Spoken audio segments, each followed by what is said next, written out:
The hardest thing I had to learn, marketing. I'm Karin with Right Now Editing, where we turn good manuscripts into great books. And I'm Peg Thomas, multi-award winning author and editor, and we are two editors for 5 minutes. This week, we're going to talk very briefly.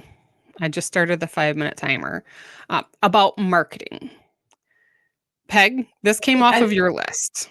Yes, and I think because we're not going to talk about how to market, we're simply going to talk about why this was the hardest thing to overcome.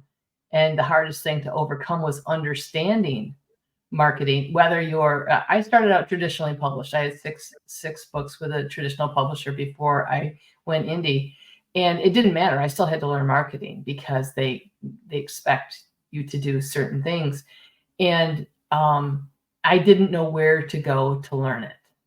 And so that's what made it really difficult. I fell into a pattern of asking every other author that I came across, what do you do? How do you do it? What's working for you? And that networking actually was the best thing that got me started.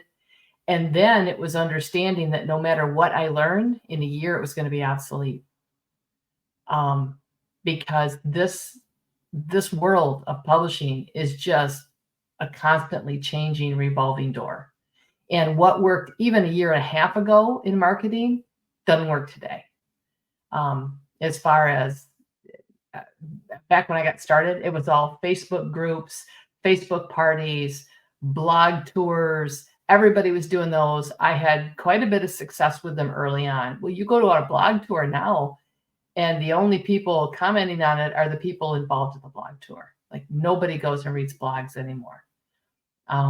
It's just gone, right? The only thing that has worked consistently for me, start to finish, has been purchasing ads. And I've gotten to the point now where that's really that's my go-to. Does cost money. Obviously, you've got to reach a certain level before you're going to be purchasing ads. But there are still other avenues out there. Your newsletter absolutely is your most important marketing tool. If you don't care and feed your newsletter regularly, that's the first thing you need to change, because any of these other things can disappear on you. But that newsletter list you own, and you should be regularly downloading the Excel sheet with all of those emails on it, so that it's not just stored on MailerLite or Chimp or whoever you're using, because that site could disappear and take all those addresses away from you. So you need to be sure you're downloading those, I would say monthly at least, depending on how often people join, so that you have a copy of those. That is yours. You own that. Nobody can take that away from you.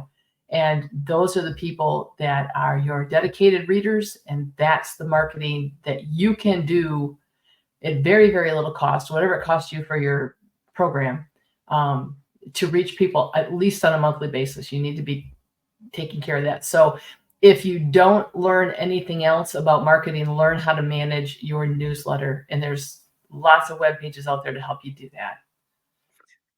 And just to kind of help newer authors understand why this matters so much, I actually just spoke about this recently on the latest. Looked up some of the latest statistics.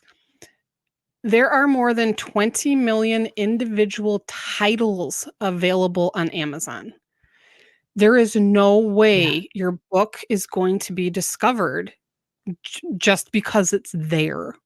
So you have to learn how to market. And especially if you're interested in working with a publisher, even if it's a small publisher, these days when they ask, because your platform is part of your marketing tool, but your platform is more than just being online.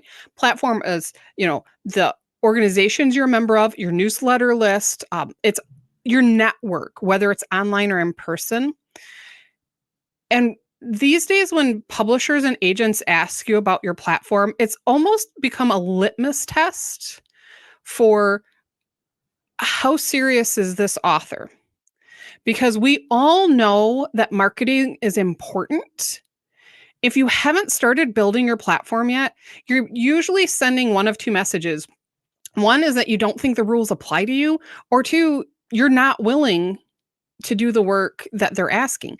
Neither one of those really paints you in the light of this is someone that I really want to work with. So you don't have to have these huge marketing plans. You don't have to have the huge platforms and a lot of different for a lot of different people. But knowing that you have to do the marketing and being willing to do the work and embracing that is going to set you apart in a lot of good ways. So And that's all the time. Oh, I'll give one more one quick. little quick hint that right now, what is working for me to bring in new newsletter subscribers on a fairly consistent basis are the book funnel promos. Um, they haven't really been used to death. They haven't been overused. People aren't sick of them yet. And those are working right now to pick up new newsletter subscribers. So if you subscribe to Book Funnel, you can do as many promos as you want at no extra charge. It's covered in the cost of your subscription to Book Funnel. That's a good place to start if you haven't got that newsletter going yet.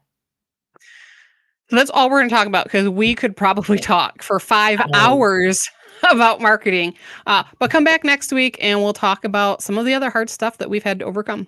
Until then, I'm Karin Beery. and I'm Peg Thomas, and we'll see you next time.